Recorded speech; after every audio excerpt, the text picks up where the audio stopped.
Good afternoon, this is Charles Kelly, Money Tips. I want to talk to you today about property and the news that's come out that rents in London, the capital, have soared by almost 20%. And this is coinciding with obviously workers coming back to work in the city and in the offices. They had fallen in the last couple of years, but now we're seeing the offices busier now. Companies want people back at work, and I've noticed that the trains are much busier now with people coming and going. Now, the London mayor, of course, wants rent controls. He wants the government to give him powers to cap rents and impose more controls on landlords in London. He doesn't seem to be building that many properties, but he wants to hit landlords with a rent cap. But is that the answer, or will more regulations, more red tape just exacerbate the shortage that already exists of rental properties? It's not just in London, it seems to be everywhere. There is a massive shortage of rental properties, and of course that inevitably pushes up rents a little bit, but I don't know, not by huge amounts. I mean, you don't say, well, I've got loads of tenants, I want to jack up the rents by 10 or 20%. There still has to be a market rental there. But I think landlords, after having to cut back on rents in previous years, have just maybe pushed them up a little bit. But also a lot of landlords have got more costs, of course. They're paying more tax, they're paying more for regulations, more for repairs, materials and building work costs a lot more now than it did before the 2020 situation. Now, we know also that tens of thousands of landlords have quit the market. I wrote an article recently that in the last 5 years, 85,000 landlords had pulled out of buy-to-let property. And a recent report by Knight, Frank and Rutley estimated that 144,000 landlords had retired in the last year. So that's quite a big figure. And obviously, a lot of landlords may be coming up to retirement. They may be, in their 50s, 60s, maybe a bit older, and thinking, well, I've just had enough of this now.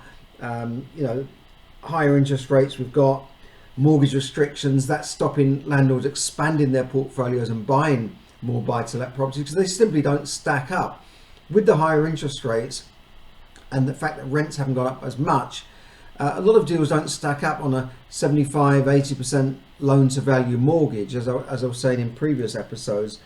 We've seen a lot of problems in this market, and I don't think capping rents is going to be the answer. We know that whenever government have interfered with markets, it seems to go wrong. It seems to put a spanner in the works. And as I was saying last week, the latest one they're going for is the holiday let market, the Airbnb, as the Minister Michael Gove said he wants to give local councils powers to restrict the number of Airbnbs, and that means more licensing, more regulation, more people pulling out the market. I understand if you live in a nice fishing village in Cornwall that you probably don't want to see buyers from outside of the area buying up everything and then leaving the properties empty for most of the year. But I don't know what the answer is there, but I'm telling you what the government are doing.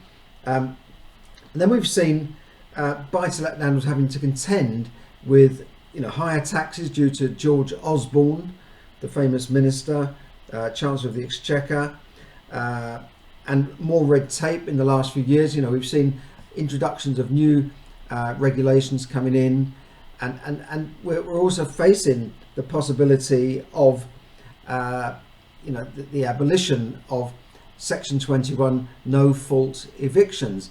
Now, this gives landlords the opportunity to just issue an eviction notice at the end of a tenancy within the rules. It's not just saying, well, I don't like you anymore. And landlords don't want to get rid of tenants. They want tenants to stay. But there comes a time when you get to the end of a tenancy and some tenants just say, well, I'm not moving. I want you to evict me. This happens. And councils advise them not to move until they're evicted. Because if they say, if you move out voluntarily, we're not going to house you. So you get a situation where a tenant's been in the property maybe 5-10 years and the landlord wants it back. They want to sell it or do something with it or just upgrade it, turn it into, I don't know. But it's natural that the landlord will say, well, look, at the end of this tenancy, I'm giving you notice to go. And they say, well, no, I can't go. I can't find anything for this price that you're charging me. And that's because the landlord hasn't been increasing the rents as much, and the rent they're paying is way behind the market rent, so they don't want to move. Naturally, I guess, they can't find a 3-bedroom house for, I don't know, 1,500 a month in the area. Now the 3-bedroom houses are 2,000 a month or whatever. You know what I'm saying? I've got a colleague who's going through this exact situation at the moment, and the guy's digging his heels in and saying, I'm not moving, and he wants the council to rehouse him as long as he's evicted. So that means going through a longer process, perhaps going to court and all this sort of thing. But the Section 21 has been a useful tool for landlords to just take back control of their property. There is a Section 8 notice for tenants who are not paying and that sort of thing, but normally it's just easier to issue a Section 21 notice, and normal people would just obey that. But there are tenants who cause a lot more problems. Now, I get a lot of flack from tenants on the comments saying that property should not be in the hands of the capitalists, it should be only for the people. But let's face it this way, the government are not building enough houses. They haven't built enough social houses in the last 40 or 50 years. The last big social housing building program I remember was in the 70s. Yes, I go back that far. But since then, there's been I can't see many estates around London being built purely by councils to rent out. And this is causing a lot of problems. In the capital, people are just moving out.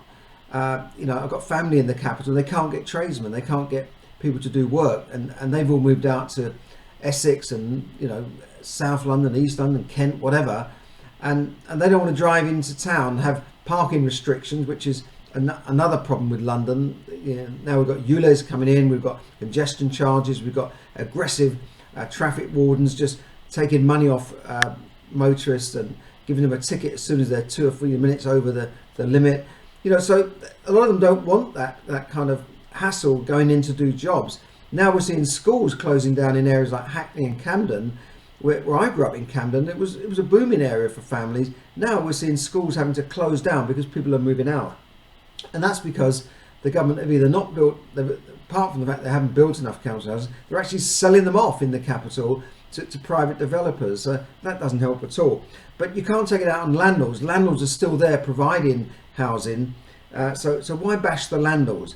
Now, there is a sign that the government might be getting the message in one respect, and that is they're pushing back some of they were bringing in Making Tax Digital. That's been pushed back. Now they might be pushing back the EPC Energy Performance Certificate for a couple of years, but we shall see. But the no fault eviction appears to be going through, despite the fact there's no viable alternative to replace it, and they don't seem to have a clue as to what they're doing or what will happen once this is introduced. Because I predict that more landlords will just pull out of the market, they'll get scared or whatever. However, that still leaves some people who will stick with it, and I think there is still property is still a good investment long term. Things change, things come and go, but the more landlords I suppose leave the market, the more clients there are for landlords who stay in the market. Of course, we could have a Labour government after the next election, general election, and I'm sure they will be quite happy to bring in further landlord bashing legislation and even possible wealth taxes. But we will have to see what happens there. Older property people have been through this before. They've lived through the 60s and 70s and still hung on to their properties, because at the end of the day, people will still need somewhere to live, right? Now, there's another report out saying that we're going to avoid recession, that the economy will flatline, but we will not go into a recession. Now, that's the official figures and the official meaning of recession, but a lot of people are already feeling that there is a recession.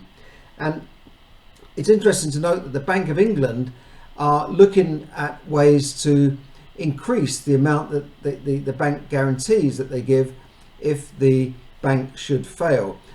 Currently it's £85,000 per account or per person in that bank, and the Bank of England feel that's not enough for certain savers and businesses, so they're looking to get the banks to fund an increase of this deposit protection, and the banks would have to pay for that. In the US, it's $250,000. Of course, this came to light when 2 or 3 banks got into trouble, including the Silicon Valley Bank. So, the government, they're already obviously looking ahead and saying, well, this could happen in the UK. So they're planning perhaps to increase the deposit protection scheme to a higher level, to a more reasonable. I think 85,000 is a bit low. And I'm running a free webinar this week, Wednesday evening, 8 p.m. Now, if you missed this broadcast, and it might be a following week, I tend to run them roughly every 2 weeks at 8 p.m. on a Wednesday, but you can still register, and I'll send you the details. And I'll be going through my 3 steps to money management and wealth building. That's getting control of your finances and money, start to build wealth and learn how to do that properly so that you build wealth and become financially free.